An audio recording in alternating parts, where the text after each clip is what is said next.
Hello everyone, my name is Evelyn Garcia Hernandez and I hope that you guys are all doing well. So, beginning with the presentation, the first question to explain issues facing youth today in the criminal justice system. So, the first source that I utilized was the Sentencing Project, and it discusses different issues that youth today face in the criminal justice system, including impairing public safety, affecting the physical and mental well-being of young individuals, and negatively affecting their education and career, as well as abuse. So, incarcerating young people has been shown to be ineffective as it has increased the overall youth incarceration rates, which consequently does not improve public safety at all. So, for example, some data from the state has shown that young individuals who are released from jail or just any sort of correctional confinement experience a higher chance of rearrest, of being incarcerated again, etc.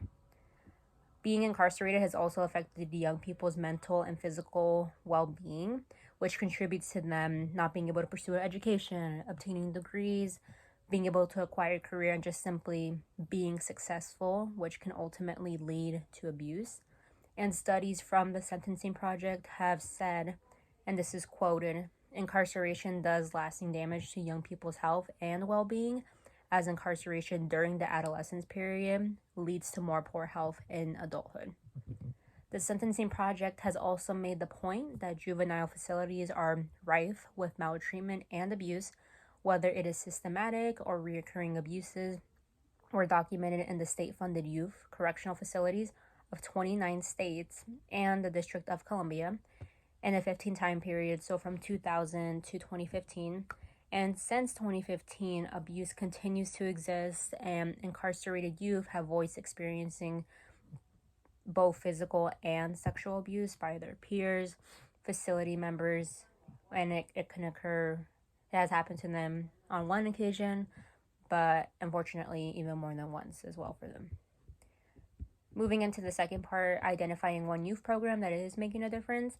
So the Annie E. Casey Foundation, their mission is to build on the success of Juvenile Detention Alternatives Initiative and detention reform, and they are intensifying their efforts to reduce the number of youth who are placed into correctional institutions and other residential facilities.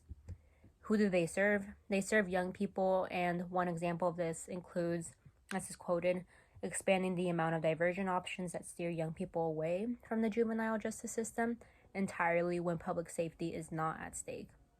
Their funding source, so they work with a wide range of organizations, specifically that are committed to reducing youth incarceration through policies, practices, and partnerships between the public systems and community-based organizations. And some examples include the American Academy of Pediatrics, the Association of Chamber of Commerce Executives, and the Campaign for the Fair Sentencing of Youth. Like I said, and if you go on the website, they have like a whole list, but those are three of the organizations they utilize for funding and just work with. Outcomes from this organization have all been positive so far. The first being that the foundation's pilot of deep end reform showed evidence from early on that having that jurisdictions can safely reduce the reliance on out-of-home placement. Consequently, the pilot sites confined at least 50% fewer young people in 2018 without compromising public safety. The foundation has met also their racial equity goals, specifically with deep end sites, and this has significantly narrowed the gap between the experiences of African American and white youth in the juvenile justice system. Moving into the last part, how did I find my information, conclusions, and just my reform recommendations? I found my information from using an array of different sources: the Sentencing Project, the Annie E. Casey Foundation, as well as an article from the Child Crime Prevention and Safety Center. And basically, reform recommendations that I would implement were just making sure that youth who do experience mental illnesses, no matter how little, like how severe it is, just having access to treatment. The Sentencing Project, and this is under a different article compared to the first one I used, one of my journal articles states that roughly 70% of young people in the youth justice system suffer from one or more mental illnesses. with the most common being conduct disorder, substance abuse, depression, anxiety, and ADHD.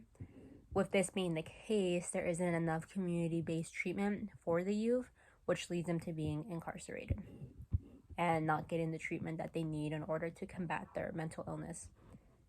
Another example of youth being affected by mental illness comes from the article of Child Crime Prevention and Safety Center that states there has been a significant increase in the number of children in custody, in prisons, and juvenile detention facilities who suffer from mental illness.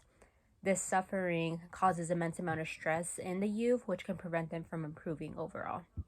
Therefore, having the youth and allowing them to be able to have access to more community-based treatment for these individuals, and just encouraging the criminal justice system to find different ways to connect youth individuals with the right treatment for them to be able to improve, to prevent reincarceration in general in the future, and just living a better life as a whole.